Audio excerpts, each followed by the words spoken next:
Hello and welcome back to Shakesyear.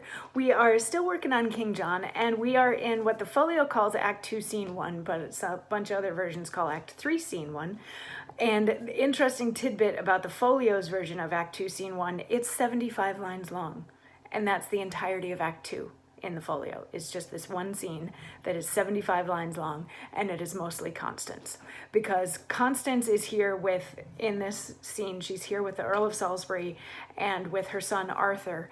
And the Earl of Salisbury has brought her the news that Blanche is going to marry Louis the Dauphin, and she is not at all happy about it. We got to hear from her yesterday, and she's like, please, please, please make this not be true. I can't bear it if this is true, and everybody's screwing my son over, and this is horrible, horrible news.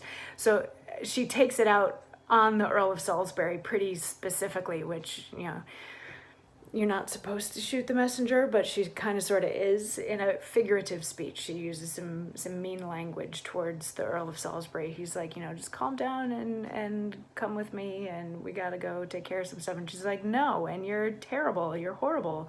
And Arthur says, like, come on, Mom, be content. And she says, if thou that bidst me be content wert grim, ugly, and slanderous to thy mother's womb, full of unpleasing blots and sightless stains, lame, foolish, crooked, swart, prodigious, patched with foul moles and eye-offending marks, I would not care. I then would be content, for then I should not love thee, nor thou become thy great birth, nor deserve a crown.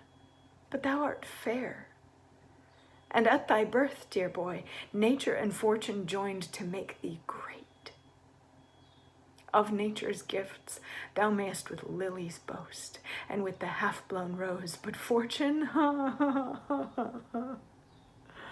she is corrupted, changed, and won from thee. She adulterates hourly with thine uncle John, and with her golden hand hath plucked on France to tread down fair respect of sovereignty, and made his majesty the bawd to theirs. France is a bawd to fortune, and King John, that strumpet fortune, that usurping John, tell me, thou fellow, is not France forsworn? Envenom him with words, or get thee gone, and leave those woes alone, which I alone am bound to underbear. So, it's an interesting tidbit. We know that she doesn't like this situation, and Arthur, like, the one thing that he pipes up to say is like, Mom, chill. And she's like, no, I could be chill if you were not so deserving of the crown. If you were a waste of space child, then I wouldn't care about this, but you are deserving of this crown. You are more deserving of this crown than anybody else ever has been. Like, nature, and she calls on nature and fortune, personifying them, saying that they came together to create this baby. But now fortune has taken the side of King John and France and is screwing them over. So Constance is very, very upset. She feels like she's being screwed by fate, and her son is being screwed by fate. So she's very, very upset about it.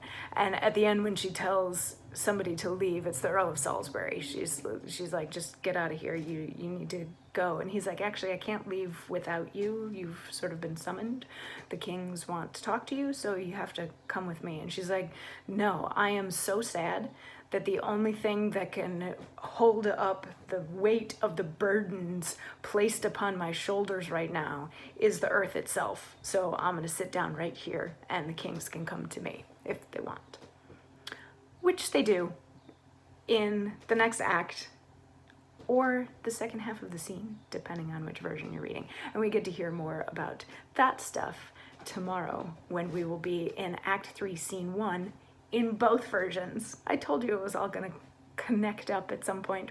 So yeah, tomorrow it all connects up, and we will just be in one scene. Anyway, I'll see you tomorrow for more. Mwah.